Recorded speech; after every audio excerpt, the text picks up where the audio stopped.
Hey, Lucy and Howard. I hope you guys are doing great today.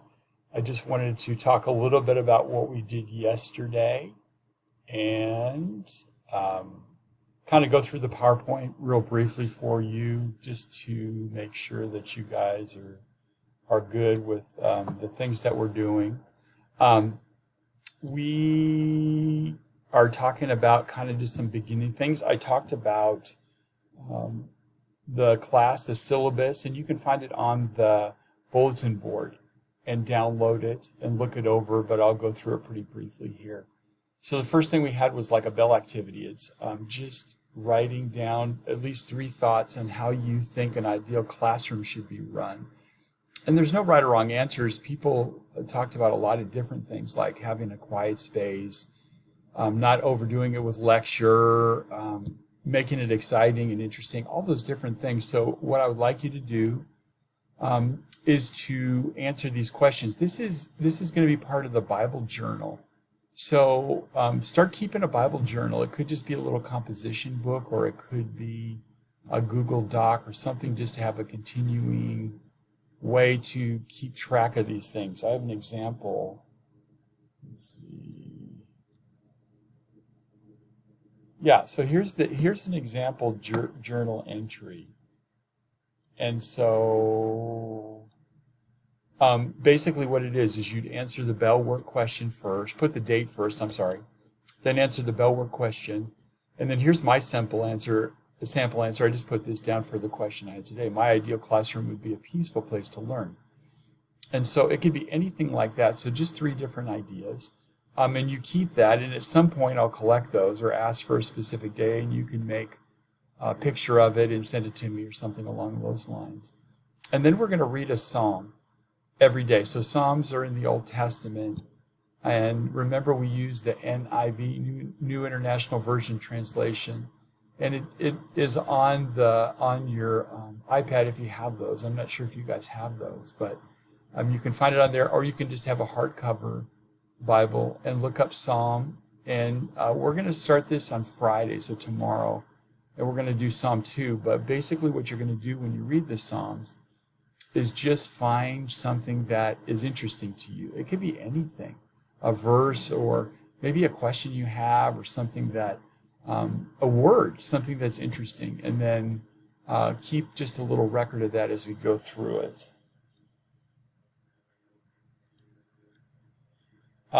And so I'm just going to go through the PowerPoint so you guys have it. I know Howard was with us yesterday, but just to make sure we kind of touch base on it again. In order to understand Mr. Mancini's classroom expectations and course objectives, students will read and discuss the course syllabus.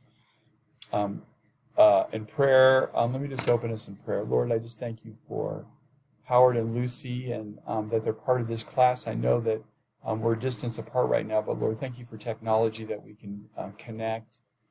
And I just pray that as we go through these certain things that they would understand, and it would make sense. And hopefully I'm doing a good job to be able to explain the things that I need to. But more than anything else, Lord, that they would know that they're loved and they're part of the Maranatha community. We're so excited for them to be with us in this class. And so just be with us today in the name of your Son. Amen. All right, so here's the syllabus, and basically you can read that. Just kind of print it out and read it, but it says this course is an introduction to the four New Testament Gospels and their literary and historical contexts. In addition to discovering the main messages of Matthew, Mark, Luke, and John, the Gospels, the course also will address the theological contributions these books make to the Christian faith.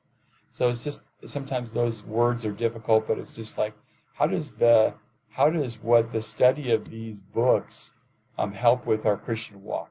Along the way, students will dive more deeply into the Sermon on the Mount. You can find that in Matthew 5, the parables, they're all through them, the Lord's Prayer, and the passion, death, and resurrection of Jesus in light of the larger narrative or story of the Bible. If the purpose of the church today is to glorify Jesus and continue the program, trying to move the slide down, and continue the program that he began on earth, and becoming acquainted with Jesus' story is of primary importance to the life of every Christian. Oops. Okay. and vital importance to the future of the church. And then here's learning outcomes. It just talks about getting to know the background, the content, developing a skill and interpreting it. Don't worry about these things yet. We're going to get to that place, but that's our hope, is so that you can look at a passage and just kind of be able to interpret it. What is it meaning? What is the writer saying? Articulate, or be able to speak to the character of the New Testament Gospels as witnesses to the significance of Jesus Christ for the life and mission of the church.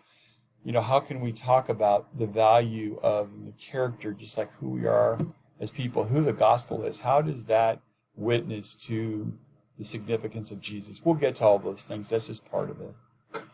Some guidelines. So be in your seats. Just be in your computer as much as you're able when we're here present on campus. Is being on seats, working when class starts. We'll always start with bell work, question, and a psalm. You will respond in your Bible journal. That is being prepared. Then be present. Stay on task with your head up and your eyes engaged as we do things in class. Being present means putting away work from other classes. Sometimes we try to do too much. So just make sure you focus on Bible. This is more for the kids that I'm talking to and seeing them. Just don't have a hoodie. You can wear hoodies, just don't have it cover your head and your face. Sometimes we talk about multitasking. We think, we can do a lot of different things, but really it's been shown that when your brain is on one task, we have a happy brain. It's 100%. But when we're multitasking, it kind of breaks up into different aspects, and sometimes it kind of derails us from what we want to do. So we want to focus on it all the time. Be honorable. Treat each person in the room as having countless value and worth. Take care of people in the words that you say. These course materials you're going to need, of course, as I said, the Bible app, and then a Bible composition book. That's kind of the second one, but that can look a lot of different ways for you. The 2 textbooks are optional. They're recommended because they would help you, but we don't have to have those.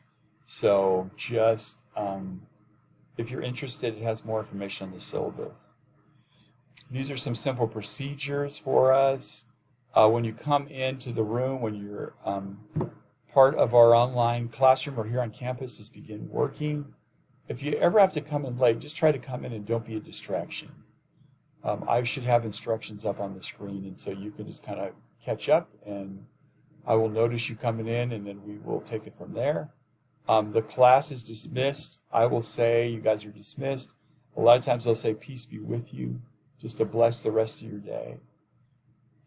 Technology, if you're taking pictures of somebody else or recording somebody else, you have to ask their permission. Make sure that your cell phones are off and stored. Close non-class related apps, things like games. I know games would be more fun, but put the games away while you're doing class, and then make sure your tablet is charged. These are consequences, and we know that sometimes when we make decisions that aren't going along with what the school expects, this is the pathway we'll take. So the first thing we would do is that you and I would have a private conversation, and then we would set a plan and just see, like, how can we make sure this doesn't happen again? If for some reason, I know it never will, but if it ever came up again, then we would include your parents, and then we would talk about a new game plan so that we can all be on the same place.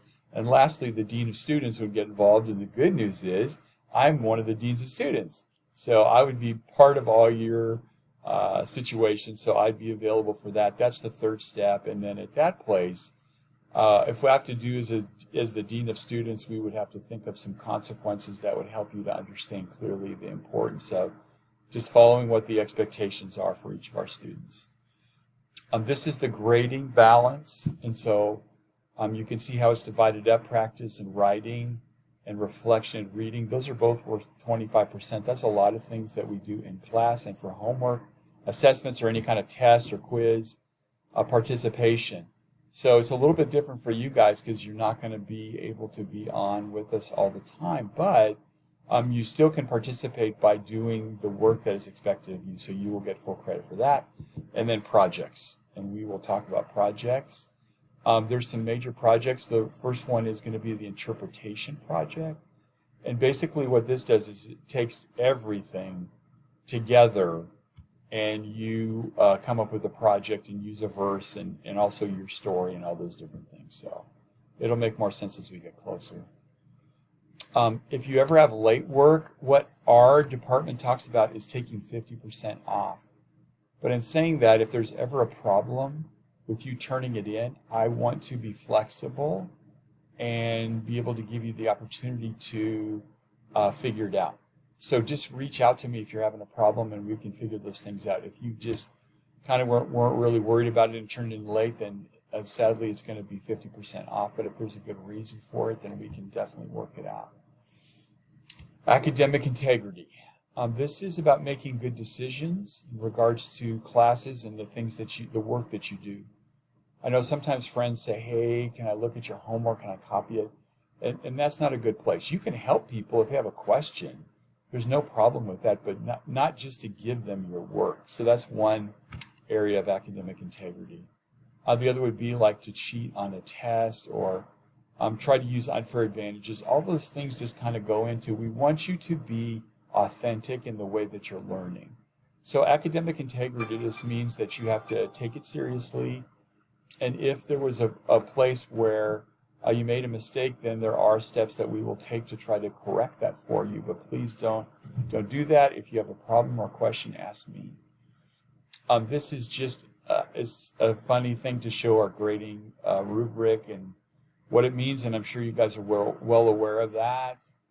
Okay, so for homework, what I would like you guys to do is to get your syllabus printed out or look it over and then read it. It's on the section on our class bulletin board, class syllabus. And then please have it signed along with your parents by Monday, the 24th. The signing form will be in the assignment section, or you can use the one on the syllabus. So if you print out the syllabus on the back, there's a page to do that, and you could just take a picture and attach that to my MHS or send me an email with it. That would be perfectly fine. Okay? So if you guys have any questions, just let me know. I'm so excited to have you in class. And with that, I just pray that the Lord's peace is with you and looking forward to connect with you very soon. Have a wonderful day and hope things are going well. Bye for now.